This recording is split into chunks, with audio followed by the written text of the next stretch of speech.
Hello, everyone. Many of Russia's friends are under attack. Iran, Venezuela, Cuba, Syria, and all of that just in 2026. And much of its periphery is at risk as former Soviet states are heavily courted or actually pressured into anti-Russian relationships with the West, the US, and the EU. In this Conversations on Groong episode, we'll discuss the current global geopolitical storm. We're joined by Dr. Anatol Lieven, who is the director of the Eurasia Program and the Andrew Basovich Chair in American Diplomatic History at the Quincy Institute for Responsible Statecraft. Thank you for listening to us. And I would just like to urge you to subscribe, ensure that you're subscribed, like, comment, and share this podcast so we can get in front of more eyes. Vamos. On with the show. Dr. Anatol Lieven, welcome to the Groong podcast. Hello, glad to be here. Honored to have you, Dr. Lieven. And let's just start our discussion with Ukraine. I want to get your thoughts on the 90-minute discussion that Putin and Trump had last week on the issue. From Trump, we heard the usual bluster that a deal on the Ukraine war would happen very soon. And then we heard that Putin offered help on Iran, but Trump didn't echo, I think, that sentiment. Meanwhile, just yesterday, Zelensky is in Armenia, from where he threatened that Ukraine would use drones on the May Day parade in Moscow, on the May 9th parade in Moscow. How do you see this war ending? Is it up to Russia? Is it up to Ukraine? Or is it up to Russia and the US? And how many more, who decides how many more Russians and Ukrainians have to die before the conclusion of the war? Well, I mean, as far as I can see, there is one still impossible Russian demand, and that is that the Ukrainians should withdraw from the whole of the Donbass. Now, there is a certain tragic absurdity to this because, this is a very small area. Frankly, towns that nobody had heard of before the war. I used to drive through them without noticing them, frankly, on the way from Kharkov to Donetsk, or Donetsk to Dnipropetrovsk. But it has become a matter of immense symbolism for both sides. I was told in Moscow that without even capturing the whole of the Donbass, it would be very difficult for Putin to claim that Russia has achieved a real victory in this war after such huge casualties. But on the other hand, it is morally and politically impossible for the Ukrainians to withdraw from territory that they still hold and for which they have made such immense sacrifices. So we seem to be stuck on that. And contrary to all previous expectations, it doesn't appear that the Russians can actually break through and capture, even the rest of the Donbass.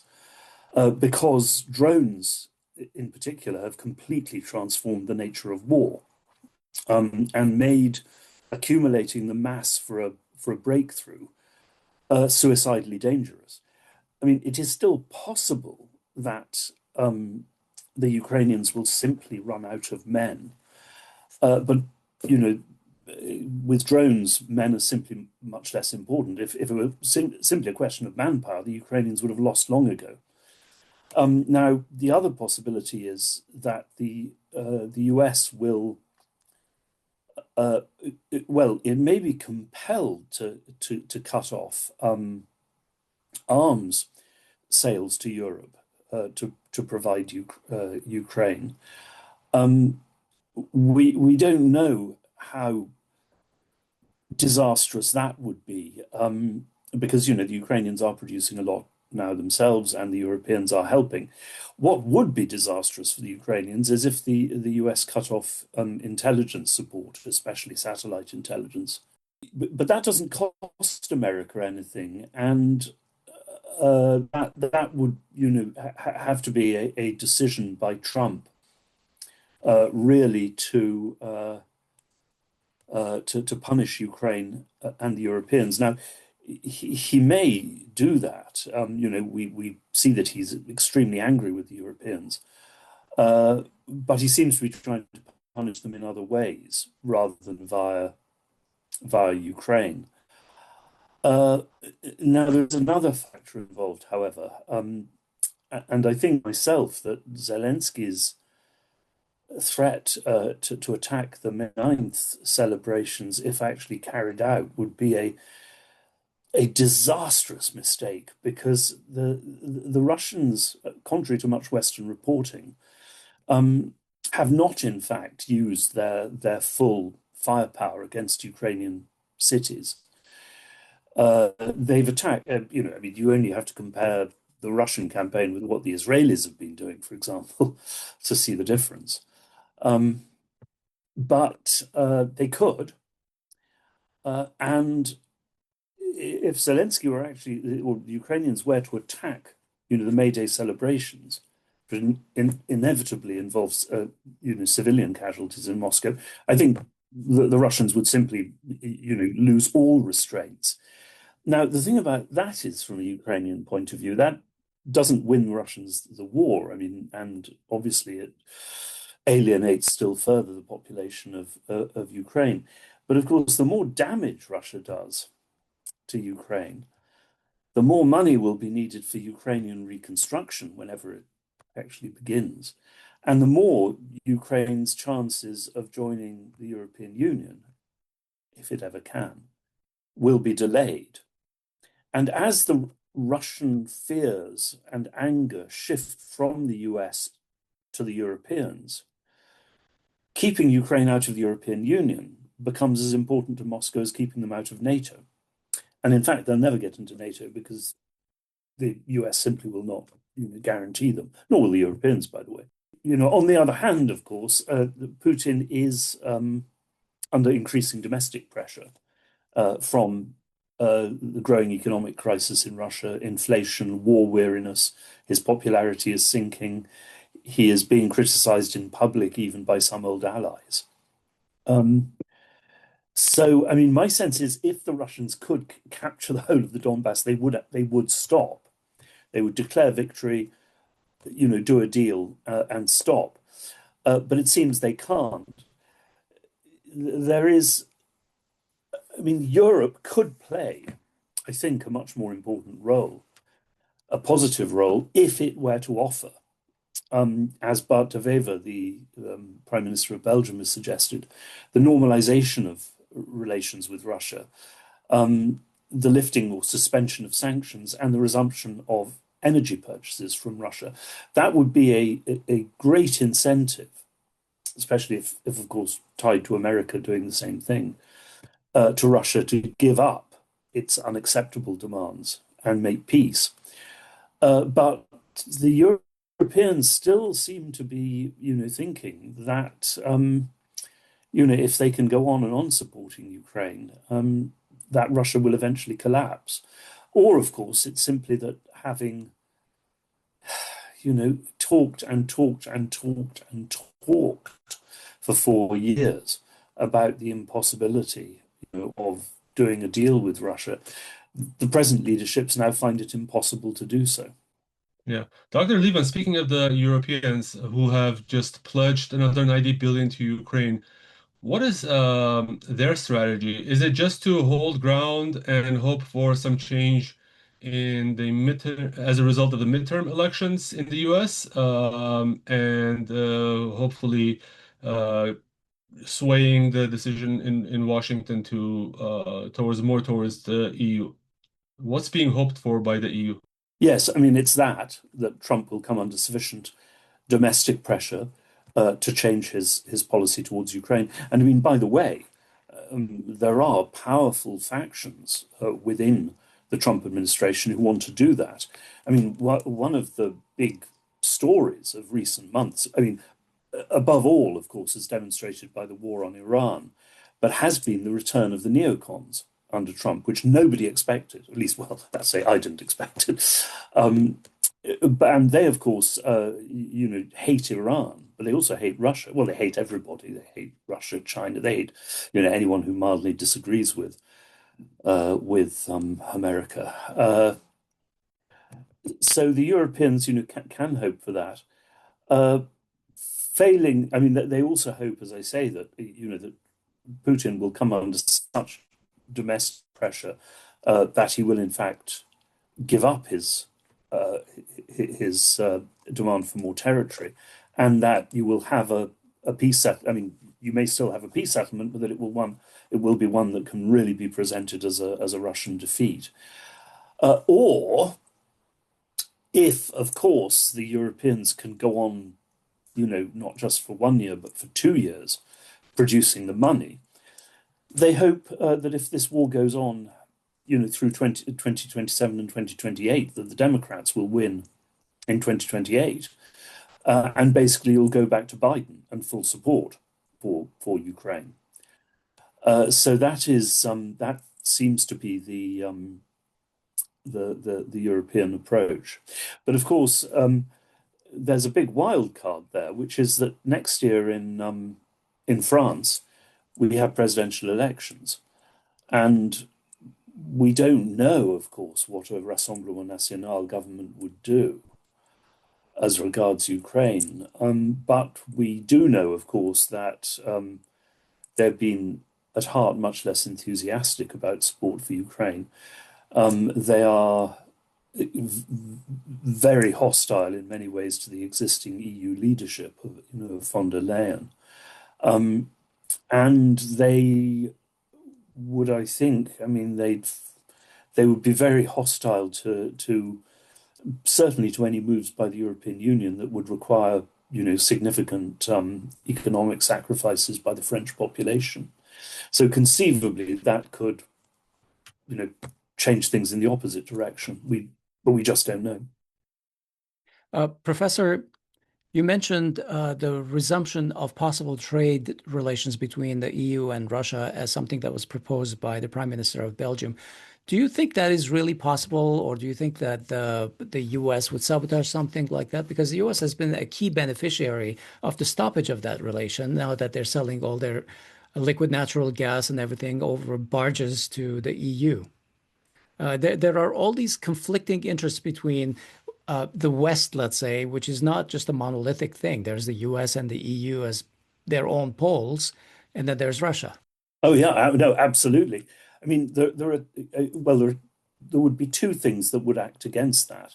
I mean, the first is simply if the economic situation in Europe, and of course, and the rise in fuel prices as a result of the Iran war becomes so grave that there just is massive pressure from European business, European populations, for the resumption of Russian energy, because you see the damage being done to Germany, you see the damage being done to Britain. I mean, more and more people, even people who are committed in principle to radical action against climate change, are saying that the existing cost of energy in Britain is one fundamental reason for Britain's inability to grow economically.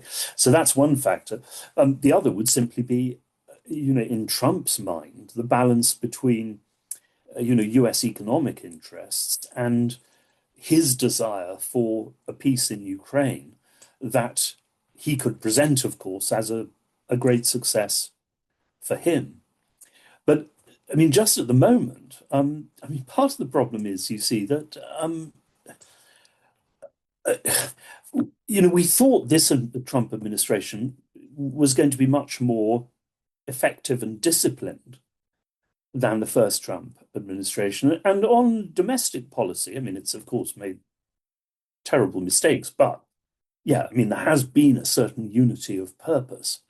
But on foreign policy, I mean, who's to negotiate peace in Ukraine? That was handed over to Witkoff and Trump's son-in-law, Kushner. Now they're completely occupied with, negotiations with Iran, which they don't understand either.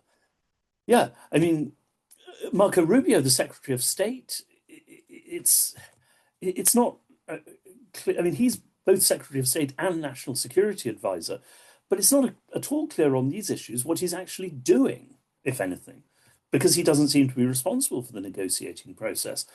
Vance, Vice President, was, supposedly leading or playing a key role in negotiations with Iran, but he seems to have been shoved to the side, and I mean his role has been significantly diminished.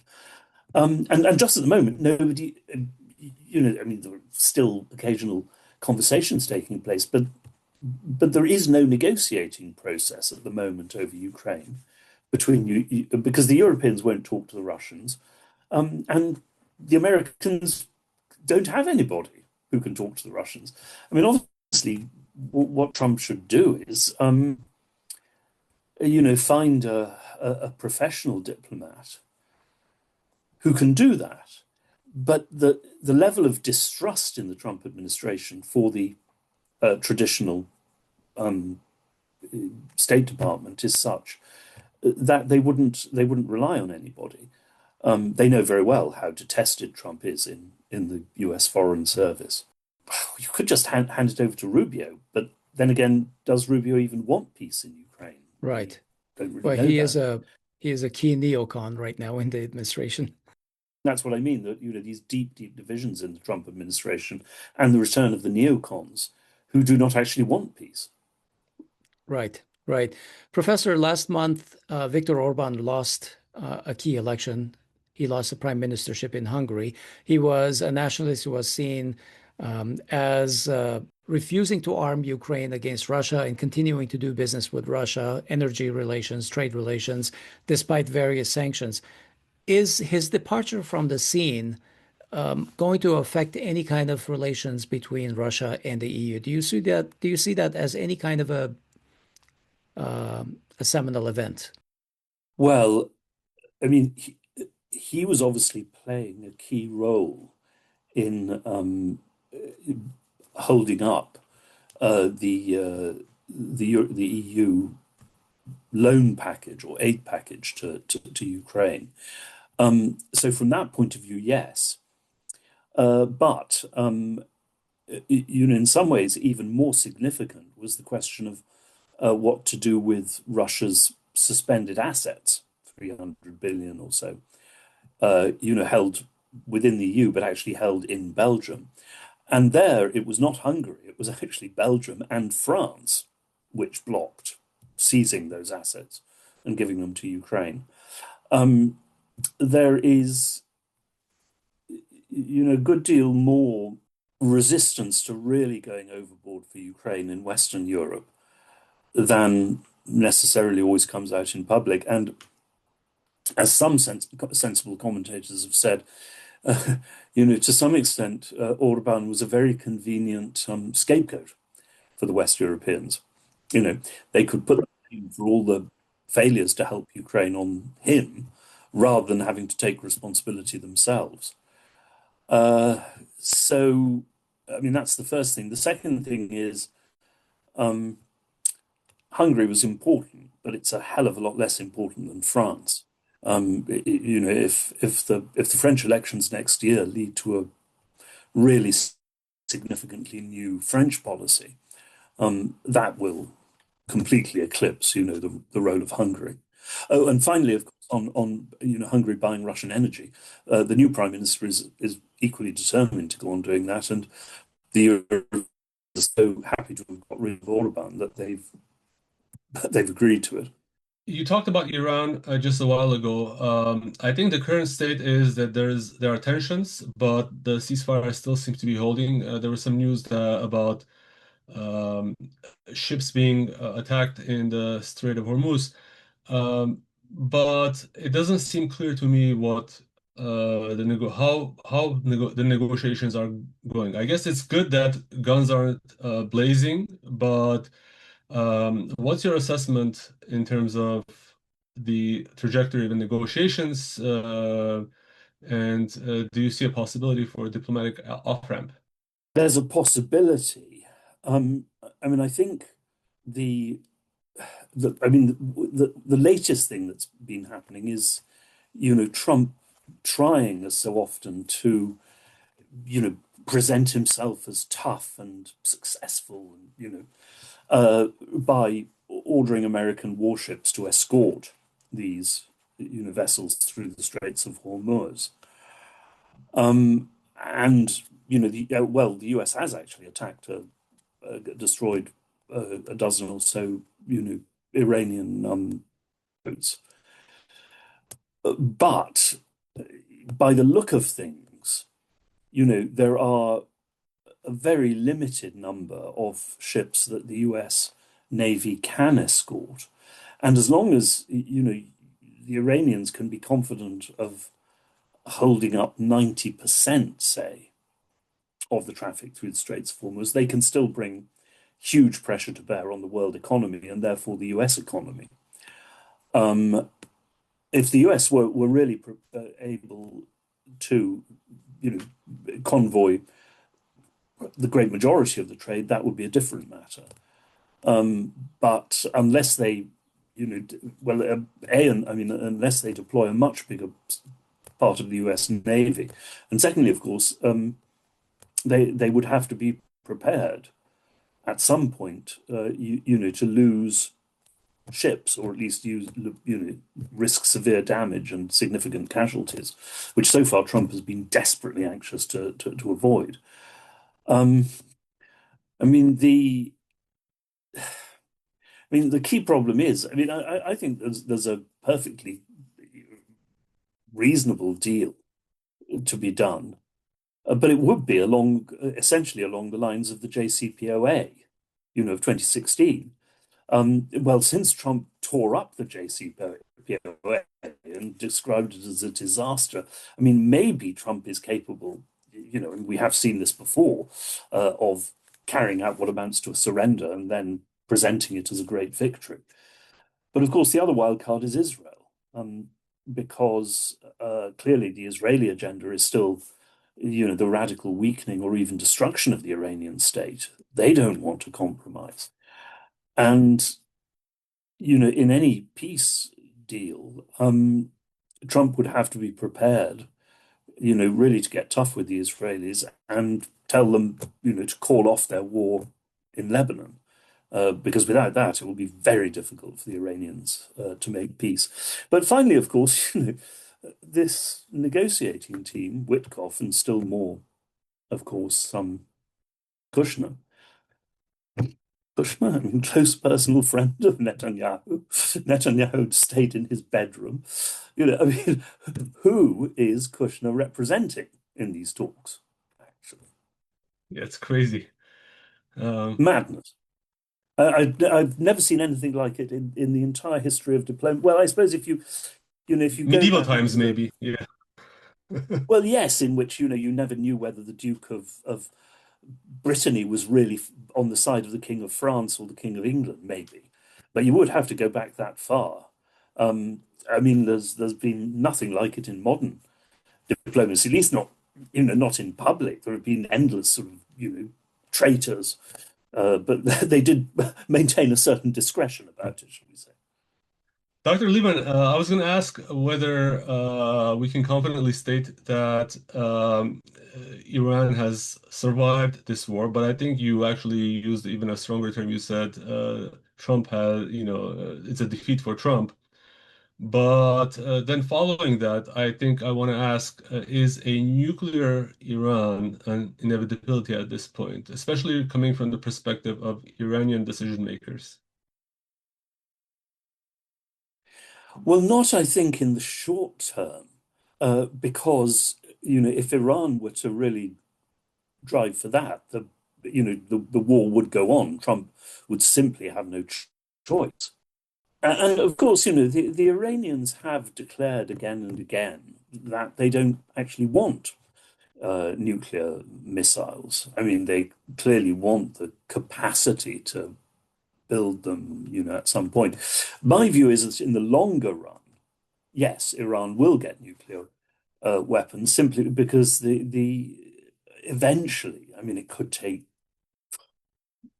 generations, but eventually the US will simply get tired of this. It will get well, you see it in in the population already. It will get tired of being dragged into one war after another in the Middle East, and there will simply be an overwhelming sentiment which will prevail in one party or the other or both, and America will just walk away. But that's going to take a long time.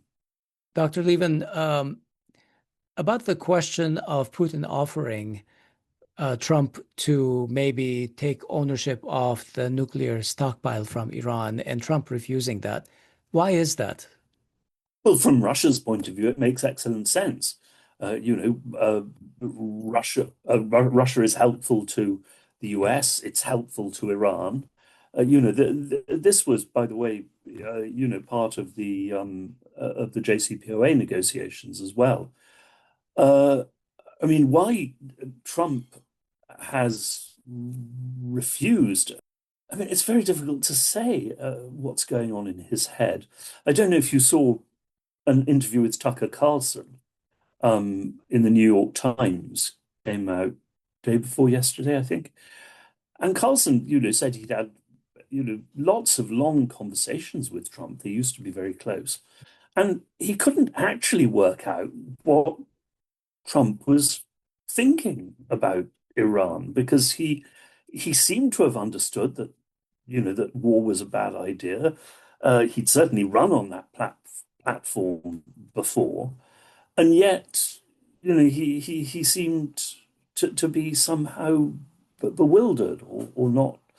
And this ceasefire, on the one hand, Trump. Now, I mean, who knows in the end who was most responsible? But you know, Trump declared that the US was going to blockade Iran. Well, clearly at that point, Iran was going to blockade the Straits of Hormuz. I mean, the only way to keep the full ceasefire going and also to reopen the straits was for both sides to exercise full restraint. Now, of course, on the other hand, the Iranians may have had and may have in future no choice if they want to, raise the money to restore their economy. But I mean, it does just seem that Trump is still hoping for some kind of really significant, if only symbolic victory. And for Trump, no doubt, I mean, on the one hand, if Russia could help him out of this mess, he could use that as a justification for pressing for a new effort to gain peace in Ukraine and for normalizing relations with Russia. They helped us, we helped them. Transactionalism, which is supposed to be what Trump is all about. But whether he is capable of thinking in this joined up way, and of course, I mean, Russia would exact a price for that. It would, expect something in return. But I suspect that the basic problem is just that, Trump still does want, hope, dream of victory. And a peace settlement that depended heavily on Russian aid, would not be seen by the world as a Trumpian victory. Right.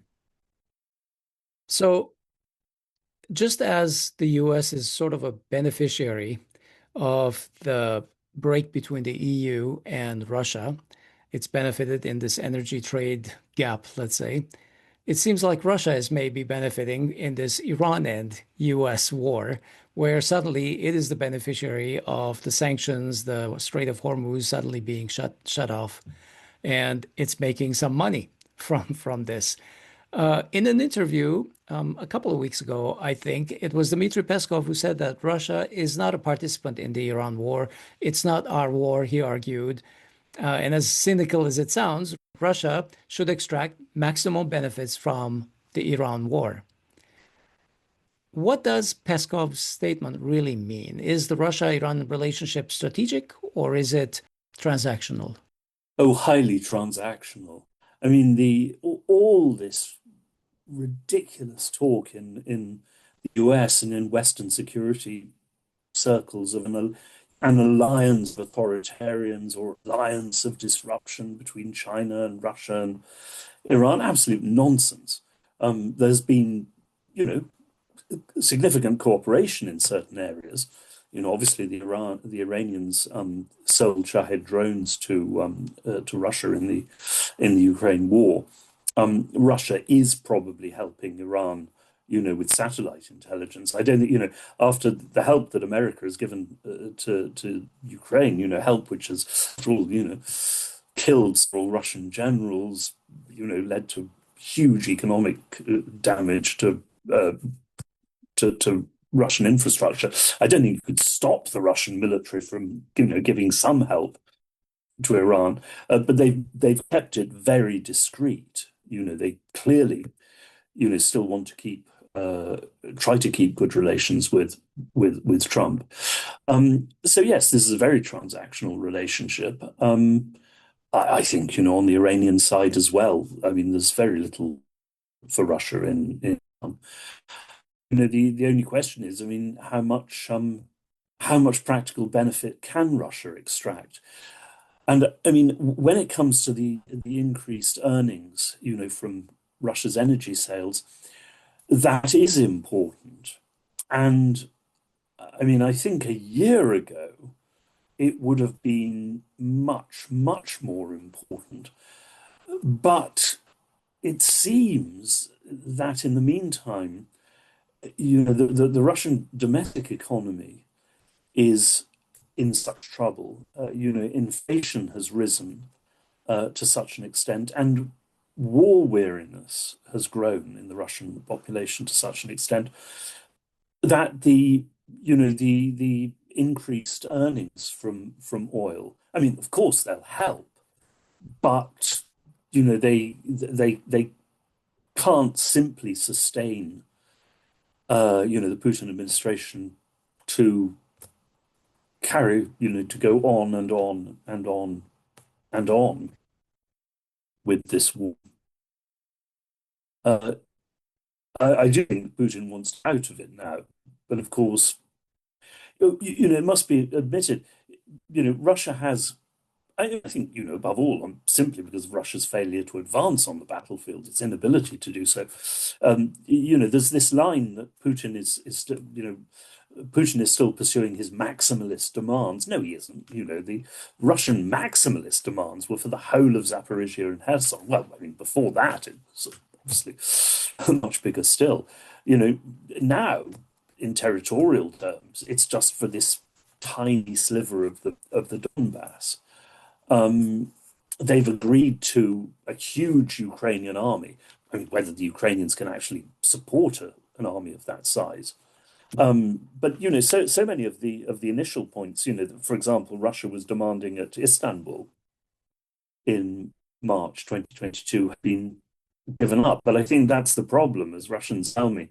You know, Putin has scaled back Russian ambitions so far that it's more or less, you know, come to a halt. Right. And I think, you know, the offer of help to America over Iran is, you know, is Russia hopes that would actually get, you know, shift America. But as I say, you know, America is too distracted at the moment, and the Europeans seem implacably stuck on their existing line. Most of them, not all, and not maybe forever. Yeah. Dr. Lieven, the third big power in Asia, another partner for Iran and Russia, is China.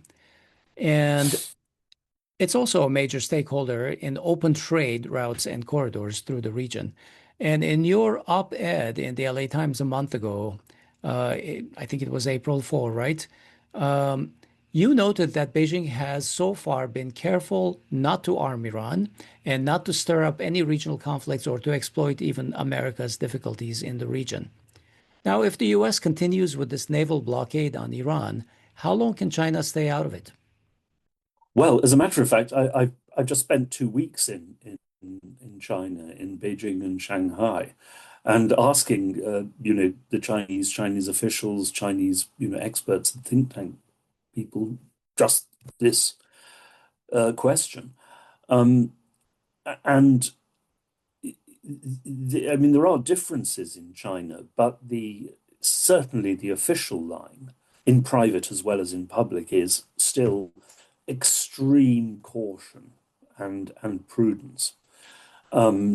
They really do not want to get into a clash with the US. They don't know who would significantly support them. They were really emphasizing that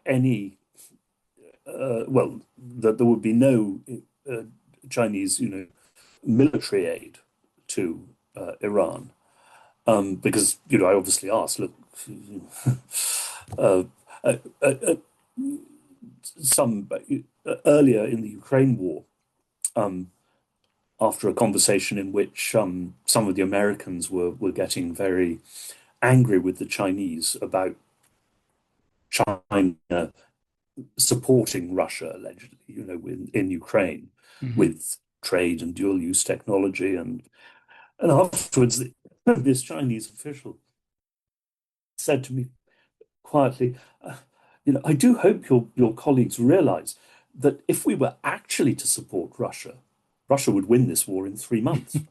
I mean, China could give so many drones, missiles, ammunition to Russia that it would just be game over for the Ukrainians. And so I basically asked them, are you tempted to do that for Iran? Because, I mean, obviously, if the Chinese were really to help the Iranians, you'd have half a dozen American warships at the bottom of the Indian Ocean now. But they really don't want to do that.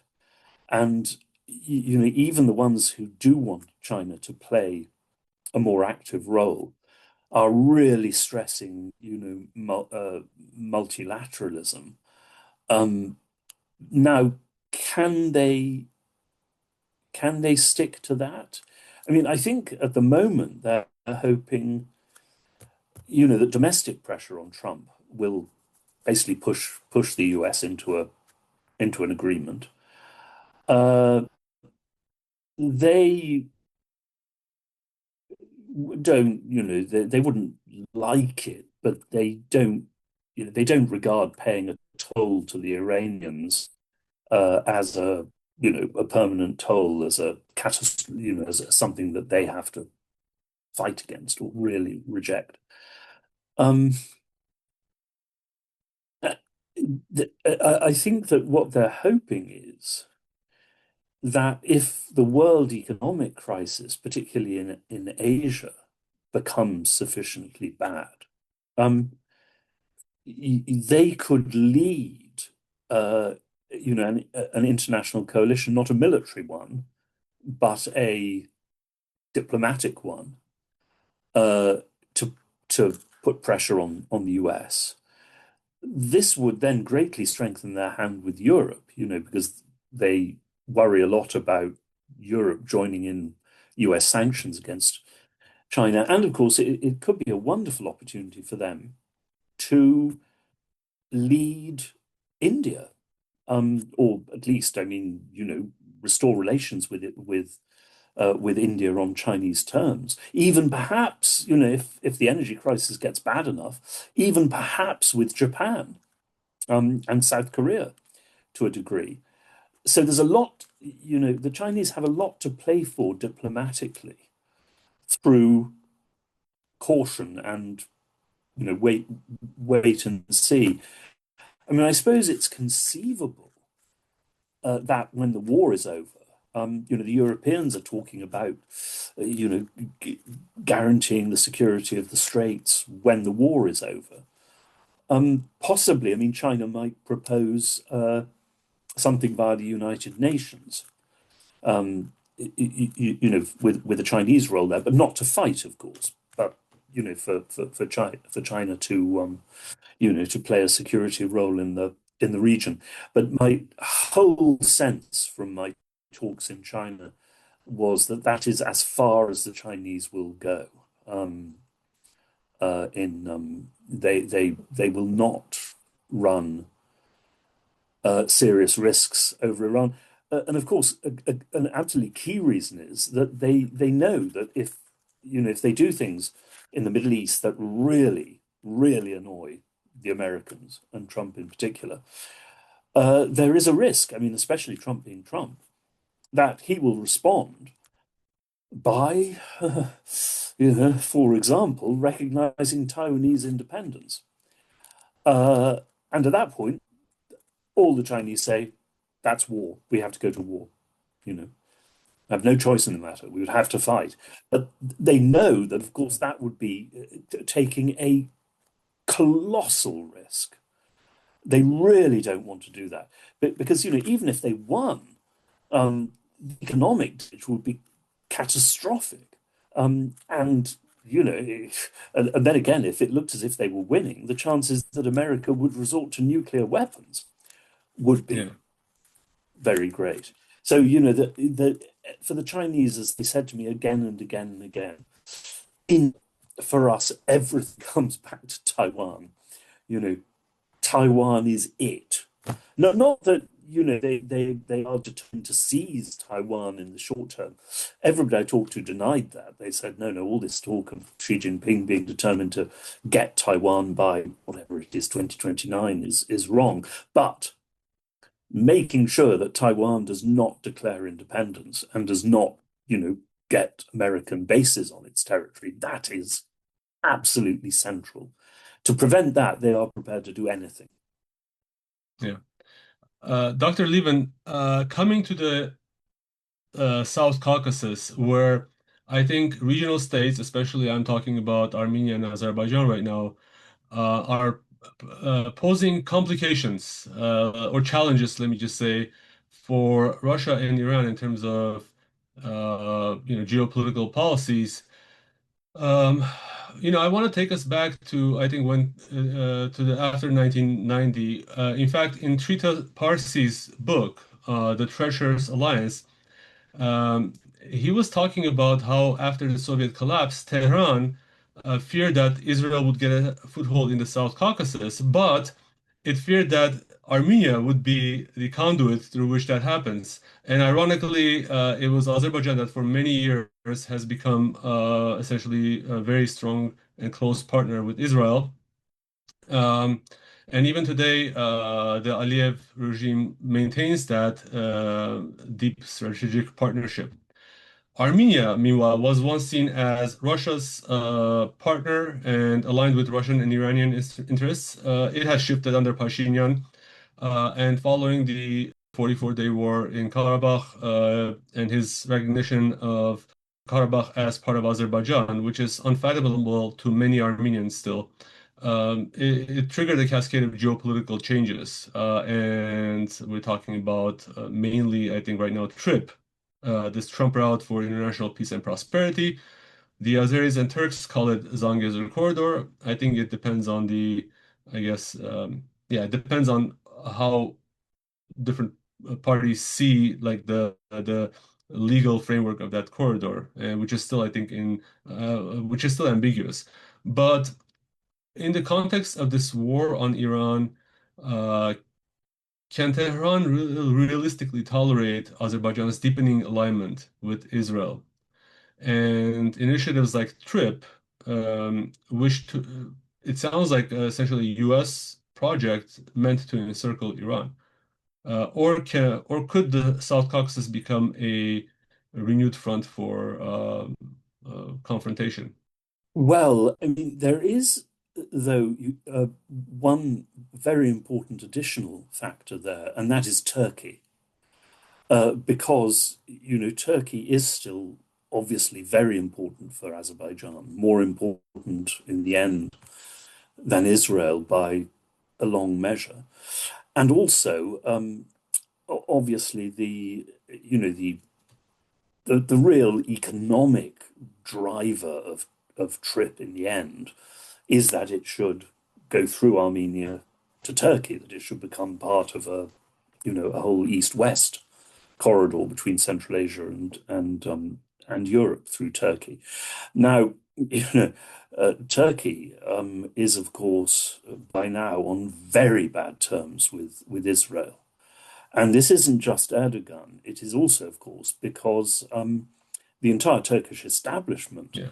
In the loathes, the Israelis apparently at least preparing or encouraging the Americans to back Kurdish rebellion in Iran, which would contradict every central Turkish interest and security doctrine. So the Azeris have to keep that in mind as well. They would be making a fool's bargain if they, in the end, chose America and Israel over Turkey, while at the same time alienating, well, making it an enemy of Iran, and of course at the same time alienating Russia. Then their position would be hopeless. And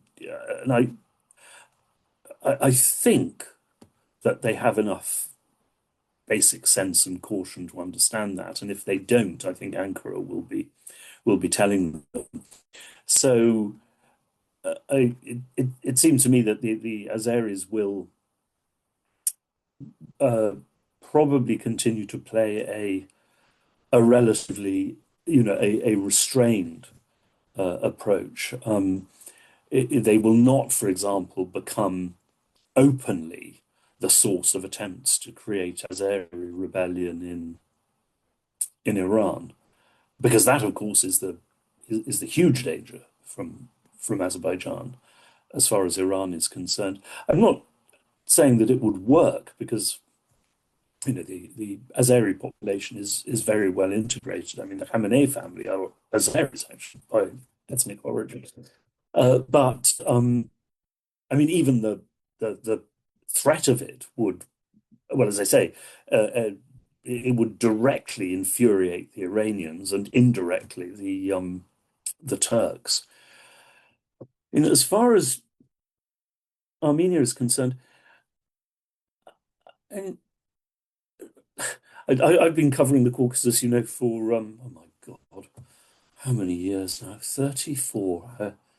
No, 36. I first went to Armenia in the autumn of 1990, when it was still the Soviet Republic. And what I have observed over these years is that, of course, countries in the region operate under tremendous external pressures. But in the end, they do make up their own minds, and they change their own minds.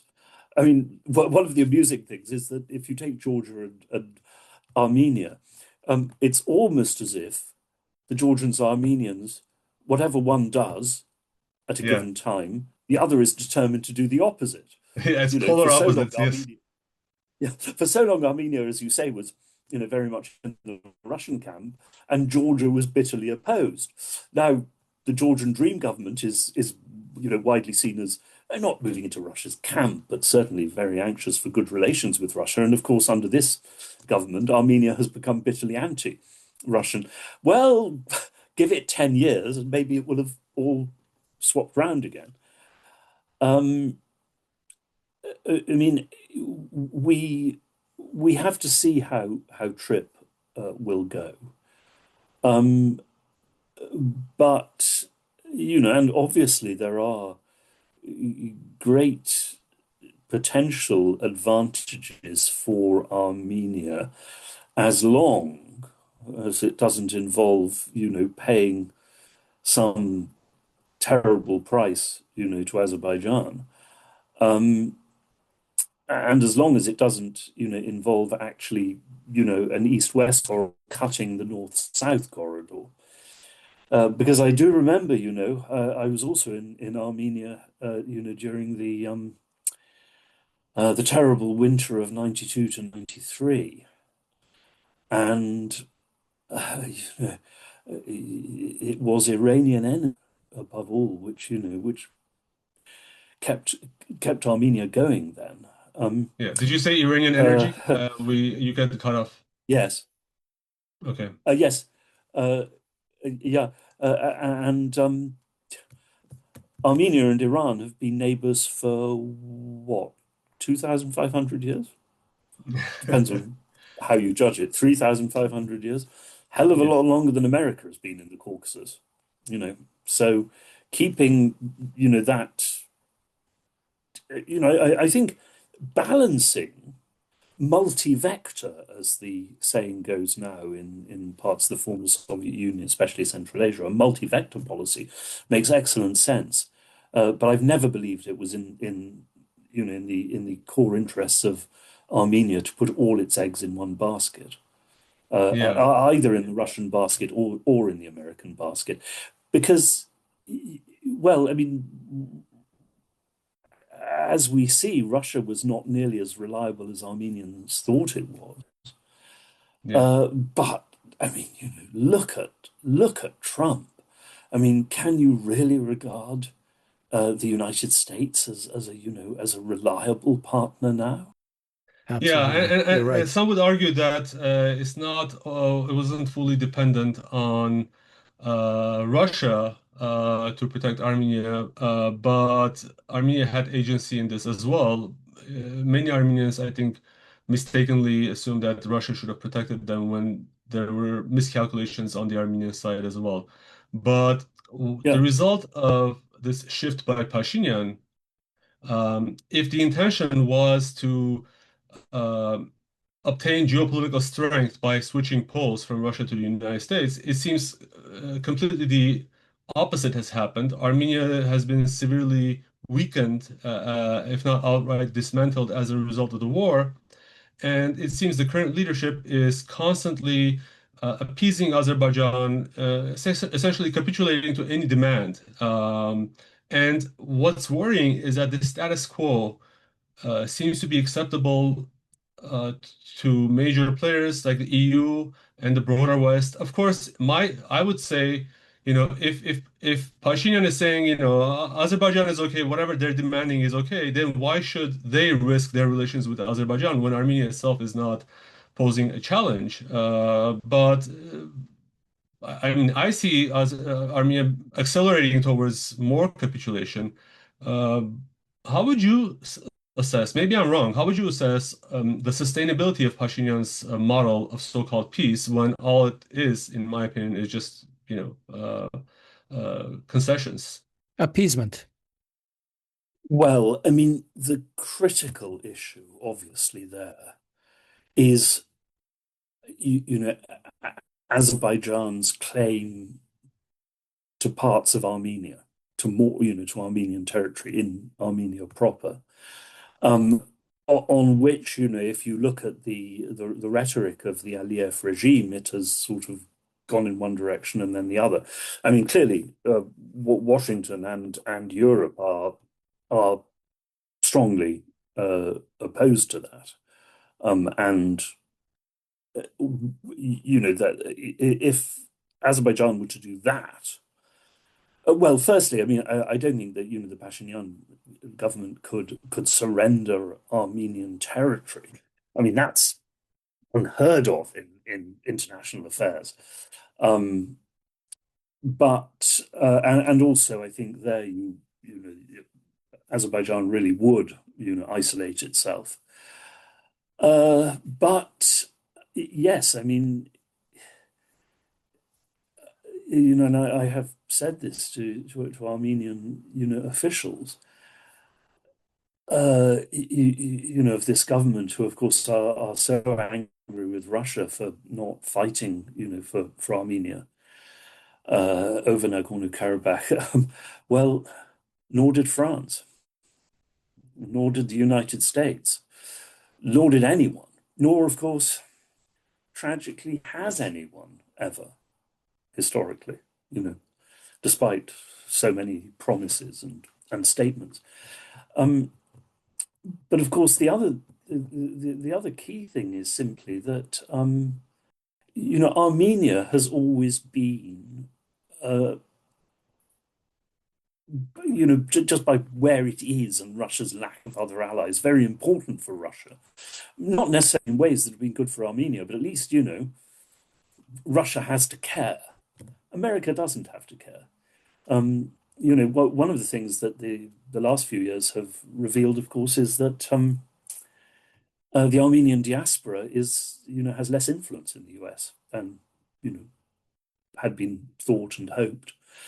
When it comes to actually dictating US policy. I mean, well, there's this whole debate, of course, was it a mistake to nail themselves to the genocide issue so much rather than to the interests of the Armenian state? But that's a question for another time.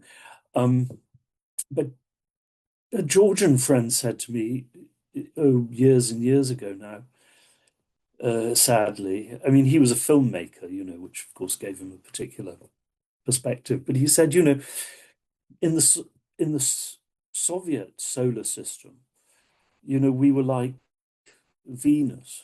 We were really important. We had a great image. We were the source of wine, fruit, but also we had an image. We had tourism. Everybody in the Soviet Union knew about us. Georgian cinema was something. It counted. All these things. He said, in the American solar system, we're an asteroid. We're Pluto. Russia thought about us, if not every day, certainly every week. Lucky if, even members of the American establishment think about Georgia once a year. Yeah. And that, I'm afraid, applies to so many places. Or, of course, when they do in the US Congress, it's only to adopt some stance that will allow them, i.e. the individual senators and congressmen or congresswomen, to make some kind of name for themselves and prance about. And it ultimately has very little to do with real support, let alone knowledge, of the countries they're dealing with. They are basically using them as glove puppets in their own domestic drama. That is a sour reflection. After I said I've been covering the Caucasus for 36 years now. I've been covering Washington D.C. for 26. A somewhat disillusioning experience, I have to say. Dr. Lieven, I just want to respond to that. Look, both Osped and I are descendants of Armenian genocide survivors. Most Armenians are members of the Armenian Apostolic Church. Now, diaspora policy aside, whether it could have been more pragmatic, more realist, that policy aside, the major poles of Armenian identity, whether it is the Armenian genocide, whether it is the struggle for historic justice in Artsakh, or even the church, are being dismantled, not just by Aliyev, but Pashinyan. And by dismantling, I mean even in the real form. I think 2 weeks ago, one of the main cathedrals in Stepanakert, true, built after the war, but still, it was demolished completely.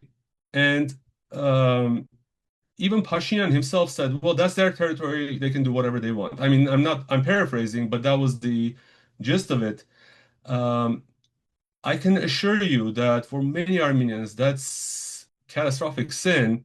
Now, I mean, we can talk about the reasons why people aren't rising up, but do you think it's possible to follow Pashinyan's line of narrative that forget about the Armenian genocide, forget about Karabakh, we're going to close the chapter completely, not even care about the rights of return, of security, of residents of Karabakh, and even cultural artifacts? I haven't seen examples where a war on identity has been so successful, short of, let's say, the Japanese. I mean that took a nuclear bomb, right? In Japan and in Germany, it took a complete capitulation. But it seems like without any major military, most of Karabakh was handed over just by on paper. Pashinyan is essentially implementing these policies. What do you think about the sustainability of these attacks on identity? And is that possible to take root? Is it possible to reshape identity in that way? Well, uh, I've been in Hungary recently.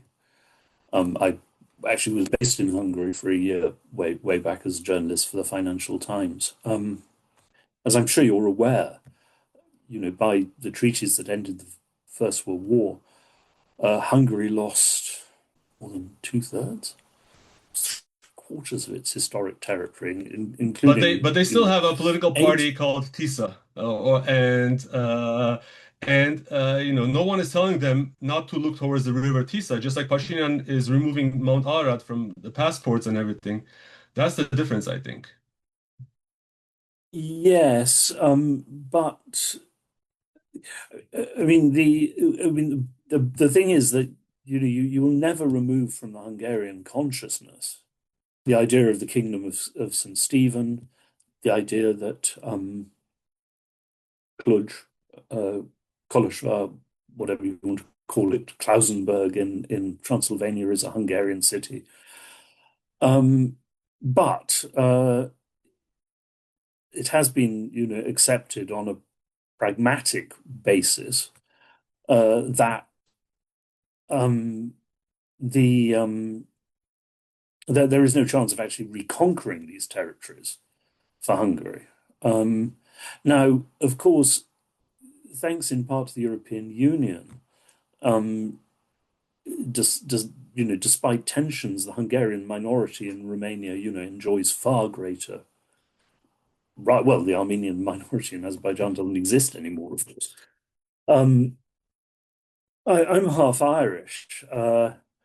If you ask most Irish people, is Northern Ireland part of Ireland? The answer is yes. Should Ireland be a united country? Yes. Can we actually make that happen at present? No. And so, we have to get on with Britain. We have to get on with the Ulster Protestants. We have to. A lot of Irish people don't like that at all. But military reality is military reality. I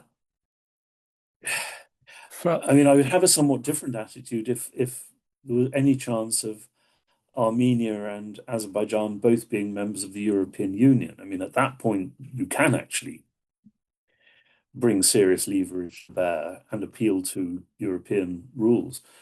But of course, without that, also if you're in the European Union, as Orban demonstrated, you can really glue up the works and force them to listen to you. But of course, all that the Europeans are interested in, really, in the end, as far as Azerbaijan is concerned, is energy. Especially Right. since the Ukraine war, and they have demonstrated again and again their willingness to throw, their talk about democracy and peace and international law into the wastepaper basket. I think it's foolish and unnecessary of the Pashinyan government to carry out symbolic steps of submission, if you like taking Mount Ararat off the banknotes, because it clearly infuriates sections of the population and the diaspora, and it's humiliating. Yeah, and it's foolish of this or any other Armenian government to recognize military reality, which is that the Armenian army was defeated, and that it will be just as it's Ukraine can hold its existing lines against the Russians, but it is foolish to dream of being able to defeat the Russians and reconquer its lost territories. Militarily, that just does not look possible, and that being the reality, Armenia's options, realistic options, remain diplomatic maneuver. Dr. Lieven, thank you for your time. It's really too bad that our connection was so weak today, but hopefully, Yeah. hopefully we'll piece it together. And we appreciate your time and your insight. Hopefully, we'll get to talk under better network weather sometime soon. I do hope so. And if anything brings either of you to Washington, let me know. Okay, very good. Okay, And we'll thank talk you to you so soon. much. This episode was recorded on May 5, 2026. It's really too bad our connection with Dr. Lieven was so bad. He is the director of the Eurasia Program and the Andrew Basevich Chair in American Diplomatic History at the Quincy Institute for Responsible Statecraft. He also served as a member of the advisory committee of the South Asia Department of the British Foreign and Commonwealth Office, and he's on the academic board of the Valdai Discussion Club in Russia. He holds a BA and a PhD in political science from Cambridge University in England. For more information, of course, you can go and click the links at podcasts.groong.org/episode number. Please don't forget to subscribe and also like, comment, and share to help amplify our show. And we hope you liked this interview. Thank you very much. I'm Hovik Manucharyan. And I'm Asbet Bedrosyan. We'll talk to you soon. Bye-bye.